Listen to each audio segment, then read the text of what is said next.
Good morning, my dear students. Again, we are here in your English period, and in English, we are doing chapter 2, a letter from a father to his daughter. I have already told you who is father and who is daughter in this chapter, and I hope you have also read this chapter that I have told you at your home as a homework. Now, Pandit Jawaharlal Nehru is the father of his daughter Indira Gandhi. ठीक है ना? Later who became the first woman prime minister of India. ठीक है ना बेटा?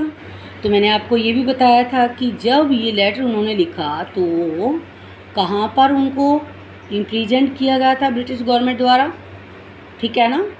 मैंने आपको ये भी बताया था कि ये नैनी जेल जो है वो नैनीताल में ही है. And Indira was his daughter. He wrote this letter for his daughter on her 13th birthday. ठीक है ना? तो ये भी मैंने आपको ऑलरेडी बता दिया था कि नेहरू जी जो है वो बच्चों से बड़ा प्यार करती थी. बच्चे भी प्यार से उन्हें चाचा जी कहते थे और इसीलिए उनका जो बर्थडे है वो एज चिल्ड्रन डे इंडिया में मनाया जाता है. Now let us go ahead. Long back in 1930, when the British ruled over India, many of our leaders were in jails. Jawaharlal Nehru was in the Naini prison at that time. It was then that he wrote this letter to his daughter Indira on her 13th birthday. 1930 की बात है जब हमारे देश पर British rule था, अंग्रेज़ों का शासन था. हमारे बहुत सारे लीडर्स को जेल में डाल दिया गया. पंडित जवाहरलाल नेहरू नैनी जेल में थे और ये तब की बात है जब उन्होंने ये लेटर अपनी बेटी को उनके 13वें जन्मदिन पर लिखा था. Then here is the letter. My dear Indira, on your birthday you have been in the habit of receiving presents and good wishes. प्यारी बेटी इंदिरा, बर्थडे पर तुम्हारी ये आदत रही है कि तुम्हें प्रेजेंट मिलते रहे हैं, शुभकामनाएं मिलती रही हैं. गुड विशेस, गुड विश तो मैं भी आपको देता हूँ. You will still have in full measure. ठीक है ना बेटा? हैव इन फुल मेजर मतलब गुड विशेज, शुभकामनाएं तो मैं आपको फुल दूंगा, पूरी दूंगा, खूब सारी दूंगा. But what present can I send you from the Naini prison. लेकिन मैं जेल से आपके लिए क्या प्रेजेंट भेज सकता हूँ, क्या उपहार दे सकता हूँ. My presents can not be very material और सॉलिड. जो मैं उपहार आपको देने जा रहा हूँ वो किसी वस्तु के रूप में नहीं हो सकता, ना ही कोई सॉलिड यानी कि ठोस पदार्थ, कोई फिजिकल ऑब्जेक्ट हो सकती है. They can be of the mind and spirit, things that even the high walls of the prison can not stop. वो चीज़ें हो सकती हैं कि मैं अपने मन और अपनी भावनाओं को तुम्हारे सामने रख दूँ. ये वो चीज़ें हैं जिन्हें जेल की ऊंची दीवारें भी नहीं रोक सकती. यू नो स्वीट हार्ट, प्यारी बेटी, जैसा कि तुम जानती हो, how I dislike sermonising and doling out good advice. तुम्हें तो पता है कि मुझे बड़े बड़े उपदेश देना या प्रचार करना, अच्छी सलाह का पसंद नहीं है. Have always thought that the best way to find out what is right and what is not right. ठीक है? मैं तो सिर्फ इस बात पर हमेशा सोचता था कि कौन सा ऐसा तरीका है, किस तरीके से हम ये देख सकते हैं कि हमारे लिए क्या सही है और क्या सही नहीं है. What should be done and what should not be done. क्या करना चाहिए, क्या नहीं करना चाहिए. Is not by giving a Sarman.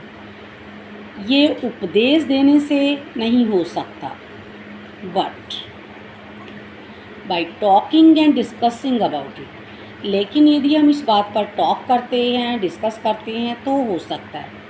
Out of discussion sometimes a little bit of truth comes out. जब हम डिस्कशन करते हैं ना तो कई बार थोड़ा सा ही सही सच निकल कर सामने आता है. I have liked my talks with you. मैं जब तुम्हारे साथ बातें करता हूँ ना तो मुझे अच्छा लगता है. And we have discussed many things. कई बार हम कई सारी चीज़ों पर डिस्कस करते हैं. But the world is wide and beyond our word like other wonderful and mysterious words. ये दुनिया बहुत बड़ी है और जहाँ तक हम सोच सकते हैं, जहाँ तक हमारा सोचने का संसार, उसके बाहर भी एक वंडरफुल और रहस्यमयी संसार है. None of us need ever be bored or imagine that we have learnt everything worth learning and become very wise. और हमें से ना ये अब भी इतना बोर होने की या कल्पना करने की ज़रूरत नहीं है कि हमने जो सीखने योग्य था वो सब सीख चुके हैं और हम बहुत बुद्धिमान बन गए हैं. No, but what am I to do then. लेकिन तब मैं क्या करूँ. A letter can hardly take the place of a talk.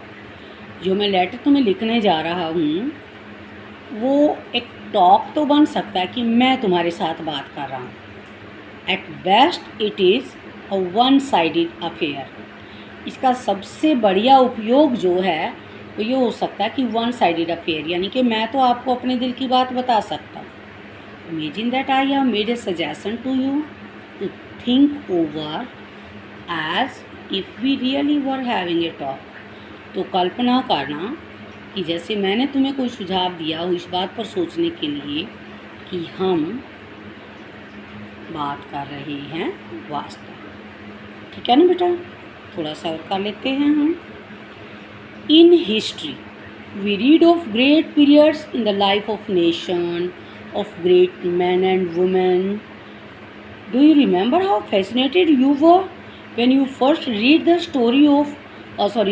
story of Joan of Arc, and how are your ambition was to be something like her. इतिहास के रूप में हमने बहुत सारी अच्छे समय के बारे में पढ़ा है, राष्ट्र के बारे में पढ़ा, देशों के बारे में, महान लोगों के बारे में पढ़ा जिनमें पुरुष और औरतें दोनों थे. तुम्हें याद है तुम कितना आकर्षित हुई थी, कितना हैरान हुई थी जब तुमने जॉन ऑफ आर्क की स्टोरी पढ़ी थी और कैसे तुम्हारे एम्बिशन भी कुछ उसी जैसे बन गए थे. जॉन ऑफ आर्क एक फ्रांस की लड़की थी बेटा.